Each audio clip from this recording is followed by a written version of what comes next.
was a half-eaten potato, and it would have been kind of gross.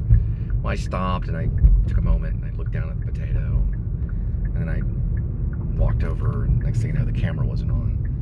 Like, well, why the camera? Why isn't the camera on? You know? But I guess I didn't catch it. So there's a potato, and I'm looking at the potato, and there's like a plastic fork in it. It looks kind of gross. It's on the floor. So I take a moment, look down at the tomato, and back up, and that's how it went. And so I thought, well, make it laugh, you know, kind of thing. Throwing a little shtick kind of thing.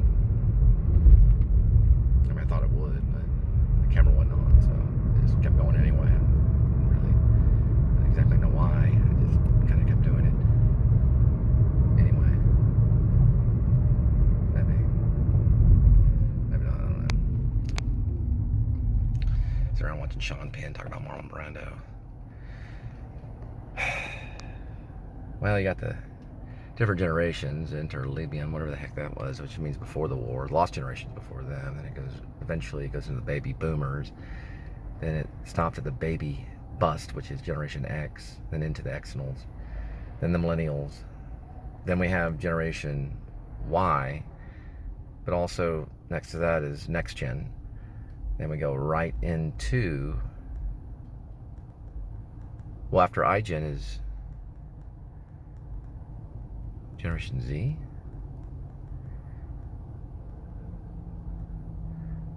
iGen, they're starting to become managers. iGen, they're big in the workforce, and they're probably buying cars.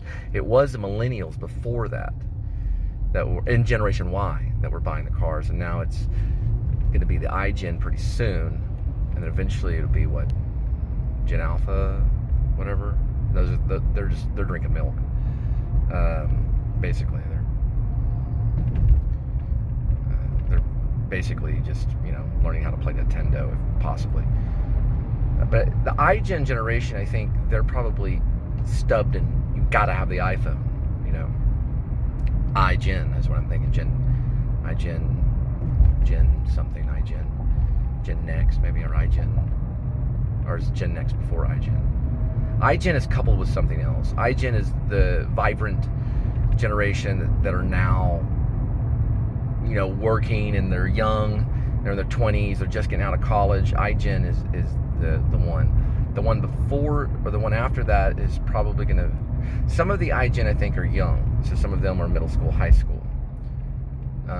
Then you've got the really small kids, which basically are my kids, and they're known as Gen Alpha, and they're 1 through 7 years old.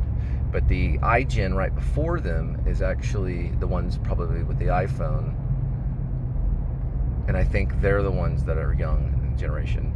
Like, they're basically, you know, in the workforce, they're trying to become managers, they just got out of college, or they're in college, and some of them are even probably maybe high school, maybe, so it's around that level, or something like that. I have to go back and look at it.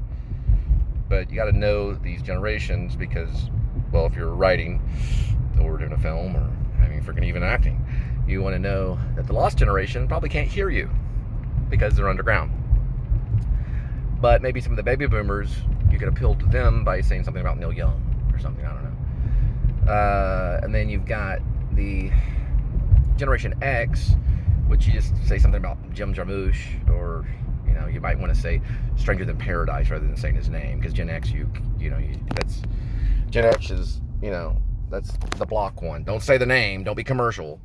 They're all lost. And then you go over there, the Xnals are a little bit more advanced, and then you get into the millennials, and those are all the geniuses, and the one thinking like philosophers and stuff. And then eventually it gets into Generation Y, and then, you know, we get into iGen, okay?